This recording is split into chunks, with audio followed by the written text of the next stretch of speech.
இன்றைய நற்செய்தி வாசகம் யோவான் எழுதிய சுவிசேஷம் 21ஆம் அதிகாரம் 20ஆம் வசனம் முதல் 25ஆம் வசனம் வரை. பேதுரு திரும்பிப் பார்த்து, இயேசு சிநேகித்த சீஷனானவன் தங்களை பின்தொடர்ந்து வருகிறதைக் கண்டான். அவன்தான் இரா போஜனம் பண்ணுகையில் இயேசுவின் மார்பிலே சாய்ந்து கொண்டு, ஆண்டவரே, உம்மை காட்டிக் கொடுக்கிறவன் யார் என்று கேட்டவன். அவனை பேதுரு கண்டு இயேசுவை நோக்கி, ஆண்டவரே, இவன் காரியம் என்ன என்றான். அதற்கு இயேசு, நான் வருமளவும் இவன் தரித்திருக்க எனக்குச் சித்தமானால் உனக்கென்ன, நீ என்னை பின்பற்றி வா என்றார். ஆகையால் அந்தச் சீஷன் மரிப்பதில்லை என்கிற பேச்சு சகோதரருக்குள்ளே பரம்பிற்று.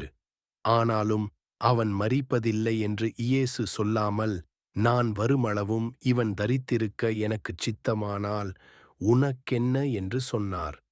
இந்தச் சீஷனே இவைகளை குறித்துச் சாட்சி கொடுத்து இவைகளை எழுதினவன். அவனுடைய சாட்சி உண்மை என்று அறிந்திருக்கிறோம். இயேசு செய்த வேறு அநேக காரியங்களும் உண்டு.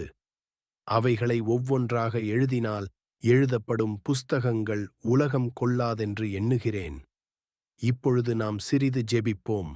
பரலோகத் தந்தையே, என்னை குறித்த உமது திட்டத்தை பிறர் வாழ்க்கையோடு ஒப்பிட்டுப் பார்க்காமல், நீ என்னை பின்பற்றி வா என்ற இயேசுவின் வார்த்தைக்கு நான் கீழ்ப்படிய எனக்கு கிருபை தாரும்.